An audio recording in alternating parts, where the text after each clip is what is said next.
Salut tout le monde, j'espère que vous allez bien. Alors aujourd'hui, je vous fais une petite vidéo sur comment calculer votre marge pour un produit que vous allez donc mettre sur Amazon. Donc il faut quand même évaluer quand vous achetez votre produit, quand vous passez une commande. Avant de passer votre commande, évidemment, il faut faire une étude de marché.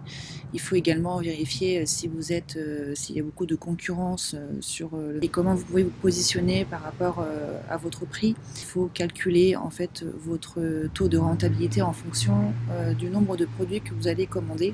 Plus vous commandez de produits, plus vos taux de rentabilité est moindre. Par contre, vous prenez forcément des risques sur avoir un stock assez important à gérer derrière. Dans le cas où si vous ne vendez pas, du coup, vous avez quand même un stock qu'il faut écouler et ça peut être un problème si votre produit ne se vend. Sinon, vous commandez un peu moins. Par contre, ça vous revient un petit peu plus cher au niveau du coût du produit, mais peut-être plus de chances à écouler votre stock plus rapidement. Après, c'est un choix stratégique. Les coûts des produits sont un peu plus chers que si je prenais une commande à 200 ou à 300 produits. Comment évaluer en fait votre taux de rentabilité, parce que vous avez quand même beaucoup de choses à prendre en compte. Vous avez donc le coût du produit. Ensuite, vous avez le coût également de tout ce qui est des frais de transport. Et ensuite, vous avez les frais de douane. Après, vous avez les frais d'Amazon. Donc, si vous êtes abonné à FBA, vous avez des frais FBA. Vous avez des frais également de stockage. Donc tout ça, il faut prendre en compte. Et moi, je vous conseille éventuellement d'utiliser un logiciel qu'Amazon en fait met à disposition pour calculer votre taux de rentabilité sur un produit. Ce que j'utilise, donc on va aller sur Amazon, Amazon.com.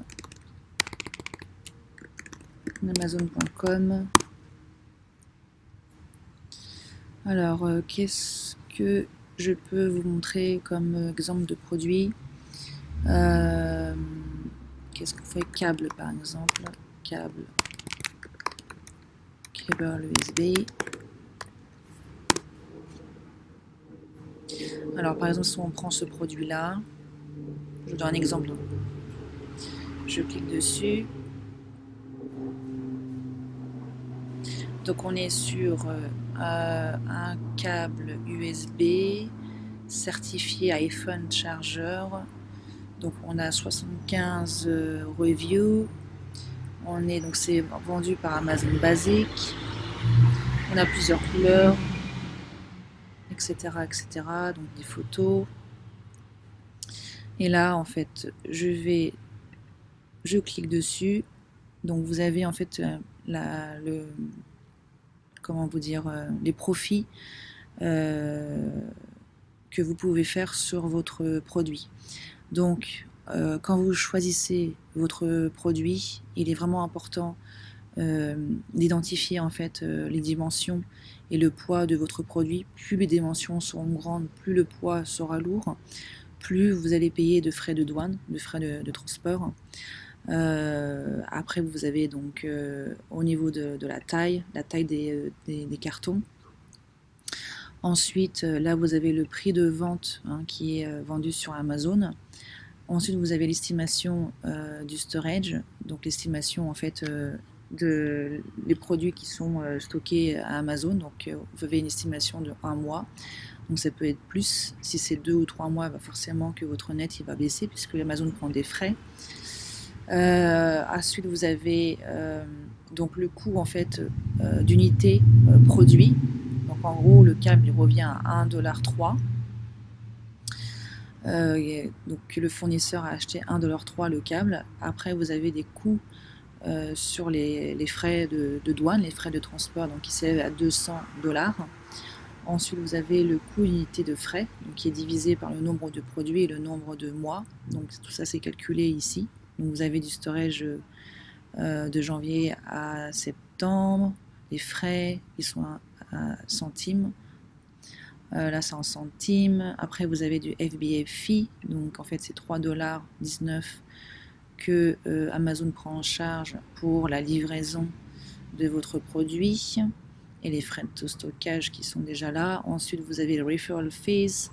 Les referral fees, c'est 15% de frais, des frais fixes, donc il faut les déduire du produit, et ce qui vous donne en fait un net, d'accord, et ça se calcule automatiquement, donc vous avez 15% de marge. Donc en gros, si je déduis plus le net, donc le stockage qu'on déduit de 0,97 d'octobre à décembre, donc ça fait une marge nette de 14,95. Voilà, donc c'est pas énorme, on n'est pas sur du x3, mais bon, ça reste raisonnable, mais voilà. Voilà comment vous pouvez calculer la rentabilité de votre produit. Voilà, bah écoutez, j'espère que cette vidéo a été pour vous claire, enfin j'espère en tout cas, et je vous dis à très bientôt.